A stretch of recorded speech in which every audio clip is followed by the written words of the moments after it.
അടുത്തുനിന്നാണ്. അപ്പൊ നമ്മൾ കടന്നു പോകുമ്പോൾ പറഞ്ഞതേ ഉള്ളൂ. അപ്പൊ എല്ലാവരും ഇടത് ഭാഗത്തേക്ക് ഒന്നുകൂടെ നോക്കുക. പുതിയ റെയിൽവേ ബ്രിഡ്ജ് കാണാം. അപ്പോൾ അതിൽ കപ്പൽ വരുമ്പോൾ റെയിൽവേ പാളം മാറി നിൽക്കും. അപ്പൊ അങ്ങനെ ഒരു സിസ്റ്റം കൂടി ഉണ്ട്. പഴയതിനും പുതിയതിനും ഉണ്ട്. എല്ലാവരും ഇടത് ഭാഗത്തേക്ക് നോക്കുക. വലിയ രീതിയിൽ ഇപ്പോൾ പണിതിട്ടുണ്ട്. അവിടെ ആ ഭാഗത്തേക്ക് നമ്മൾ എത്തിക്കൊണ്ടിരിക്കുകയാണ്. നാളെ ഇവിടെ നിർത്തുമ്പോൾ നിങ്ങൾ ഫോട്ടോയും കാര്യങ്ങളെല്ലാം എടുത്ത് അങ്ങോട്ട് വരിക. വാഹനം നമുക്ക് അധികം നേരം ഇവിടെ നിർത്താൻ പറ്റില്ല. നാളെ വരുമ്പോൾ നിങ്ങൾ ഇവിടെ ഇറക്കി വിടും.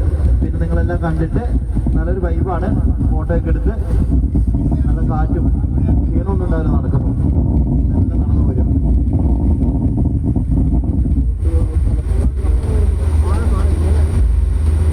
ഇടത് ഭാഗത്തേക്ക് ശ്രദ്ധിക്കുകയാണ് എല്ലാവരും.